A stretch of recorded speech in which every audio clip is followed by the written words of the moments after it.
Good evening. Here are tonight's top stories. 2 GTT workers were injured in a tower collapse incident. Despite unlawful possession charges, a mill operator has been granted bail. Meanwhile, a taxi driver was found dead after a suspected electrical accident. A manhunt is underway for escaped prisoner Jose Awad. Additionally, former Minister Nigel Dural is questioned by the Guyana police force regarding allegations. Stay tuned for updates. Please remember to like, share and subscribe to our channel for more news.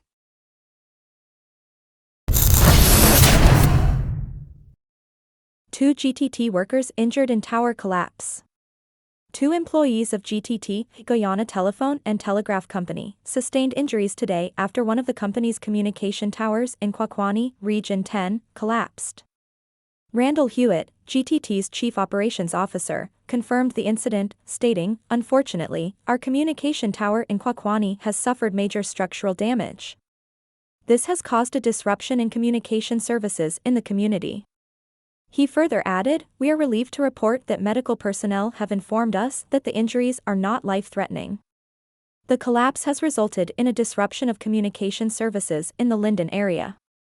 Hewitt assured the public that GTT's technical team is actively assessing the situation to determine the cause of the damage and develop a plan for restoring services promptly. He emphasized, "We will continue to monitor the situation closely and provide updates on the status of tower restoration. Our paramount concern remains the well-being of our injured employees." The identities of the injured workers and further details about the incident were not immediately available.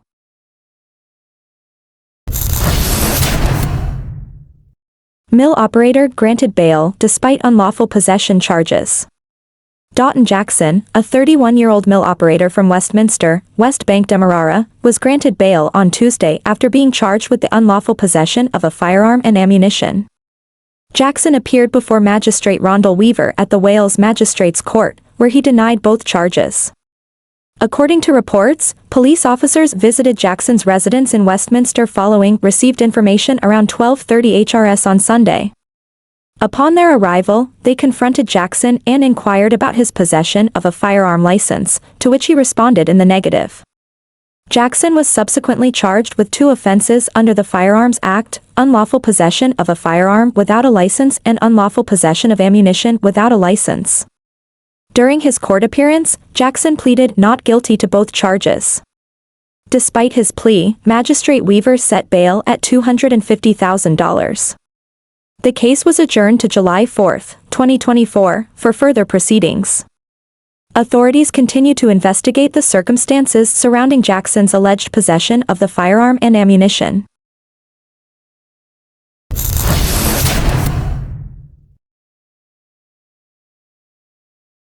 Taxi driver found dead after suspected electrical accident. The body of Rondell Wilson, also known as Max, a 36-year-old taxi driver, was discovered at his residence on Church Street, Stanleytown, West Bank Demerara, on Sunday. He was found lying motionless in a nearby drain by neighbors who alerted the authorities. It is believed that Wilson had set up an illegal electrical diversion system within his building, which involved several live electric wires placed in close proximity. Residents in the area reported hearing a loud noise, resembling an explosion, at the time of the incident, indicating that Wilson may have been tending to the wires when the accident occurred. Upon investigation, the police found no marks of violence on Wilson's body. However, it is suspected that he succumbed to injuries sustained from the electrical accident. Wilson was rushed to the West Demerara Regional Hospital, where medical personnel pronounced him dead. His body has since been transported to Ezekiel Mortuary, where it awaits a post-mortem examination to determine the exact cause of death. The circumstances surrounding Wilson's death serve as a reminder of the dangers associated with illegal electrical activities and the importance of adhering to safety protocols. Authorities continue to investigate the incident to gather more information about the tragic accident.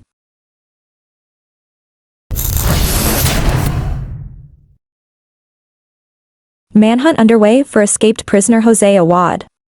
Law enforcement officials in Guyana have launched a widespread manhunt for convicted prisoner Jose Awad, who escaped from the Lusignan prison located on the east coast of Demerara on Tuesday.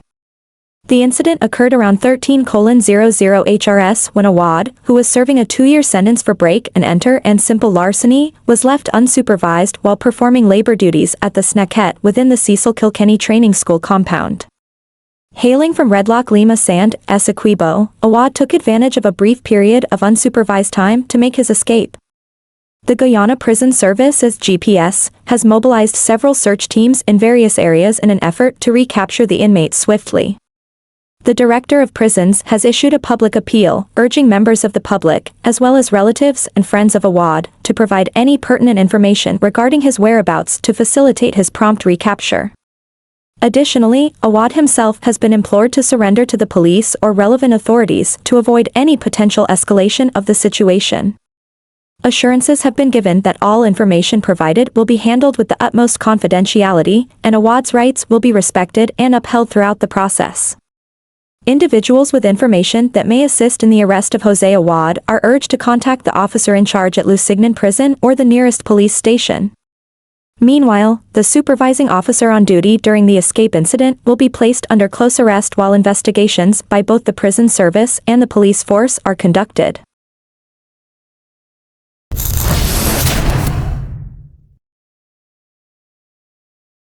Former Minister Nigel Dural questioned by the Guyana Police Force regarding allegations. The Guyana Police Force has confirmed that former local government and regional development minister Nigel Dural is currently undergoing questioning at the Cove and John Police Station in connection with allegations of sexual assault made against him by a young woman. According to a statement released by the force's corporate communication unit, Dural turned himself in at 9:20 HRS this morning. Investigators are presently questioning him regarding the allegations. The allegations surfaced last week when a 28-year-old woman came forward, accusing Dural of sexually molesting her. Dural, who holds an executive position in the ruling People's Progressive Party/Civic, PPP/C, had previously resigned from his ministerial post in July 2023 following rape allegations made by a 16-year-old girl.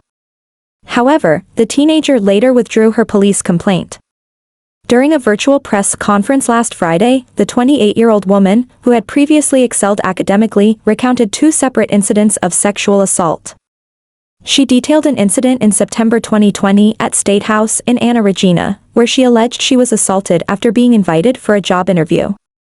Another incident allegedly occurred in 2021 at Dural's residence in Cummings Lodge. Dural, in response to the accusations, vehemently denied the allegations, stating that he rebuffed advances made by the woman, leading to a change in her demeanor towards him. He believes the woman is on a campaign to tarnish his reputation.